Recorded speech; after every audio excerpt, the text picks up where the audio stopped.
Hey, this is Motorhead from Midwest Foam. I wanted to talk a little bit about the new Lead Feather F35 that we've just kind of come out with. Lead Feather did his prototype, and then I've done, I think, the second one, which is the prototype of my kit version that I'm producing. And just want to talk about it a little bit. We don't have a build thread or anything yet, so just give some basic information on the kit, the parts, how they go together.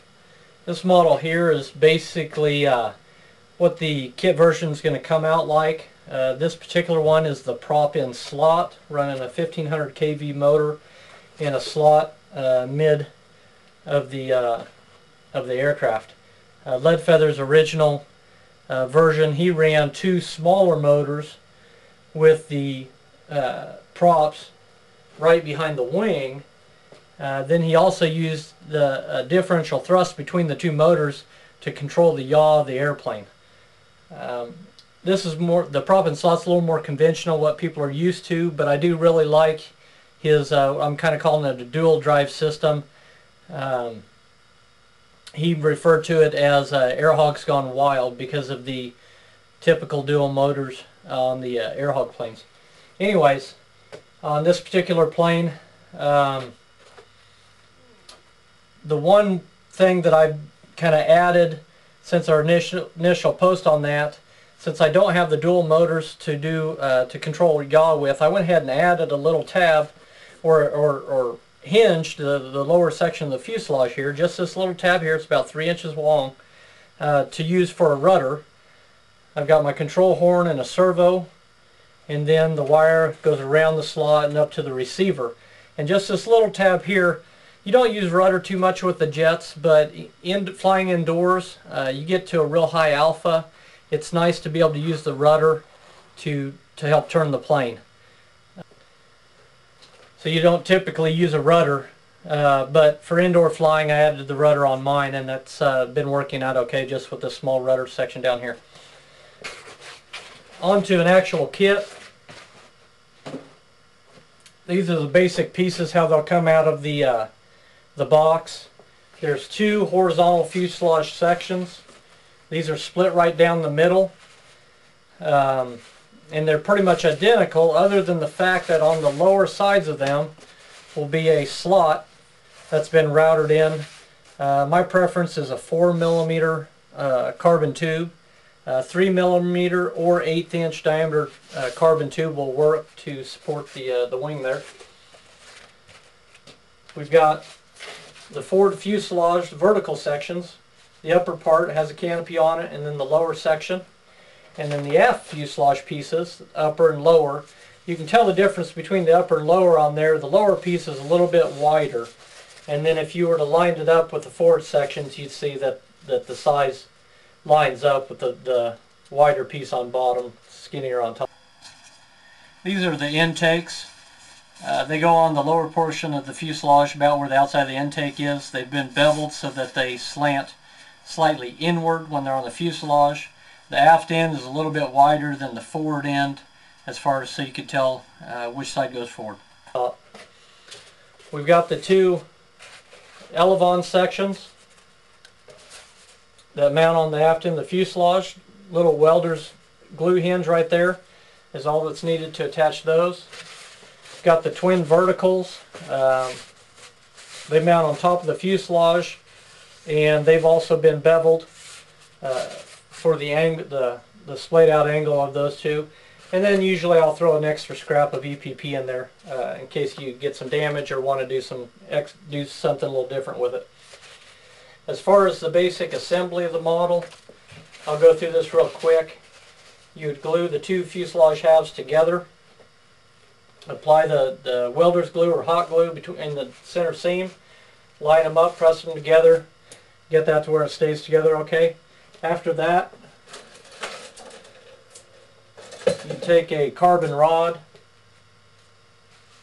line it up with the notch, mark the end for length, cut it off, and then you can glue that in. I've used welders, I've used hot glue. You can also use Ultimate or Gorilla Glue, one of the polyurethane glues. After that, a lot of times when doing these builds, people will put the upper side of the fuselage on first. On this one, it'd actually be a little bit easier to do the lower first. And so you'd glue the lower fuselage, and that'll actually cover up that seam. Glue the lower forward fuselage on. Then you would glue the lower aft fuselage on. And then you can glue on the two. These are, we're calling them intakes because they approximate the intake. What they do though is they bridge across where this slot is cut out to help support the loads on the airframe. And they just line up with the, I usually line them up with this section. It's not the true front of the intake, but it looks good like that. And then it'll just follow right along this edge here. The inside will then go to the outside edge of the slot so that the prop won't hit it. And then it just goes straight back from there and ends slightly before the trailing edge of the wing. You'd mount those two, and those would be the 4 lower fuselage pieces.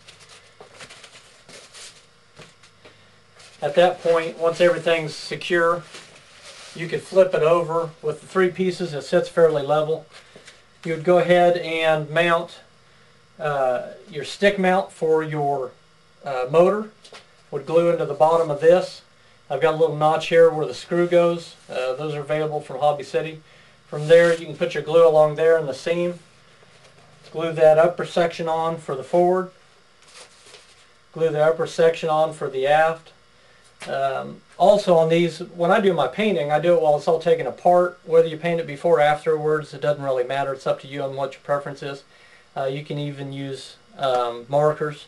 I know some guys just use the Blackmagic marker to trace some of the panel lines or something like that, and they look okay like that.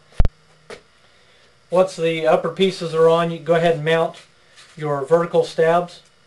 They would mount outside of stab to the inside of the edge of the notch between the horizontal stabilizer and the wing, and then just slightly in front of the hinge line, maybe about a 3/8 of an inch to 1/2 an inch. And they will angle out slightly because of the bevel on the bottom. Again, I just use welders for all this construction. One of those on each side. And then once those are mounted, you can go in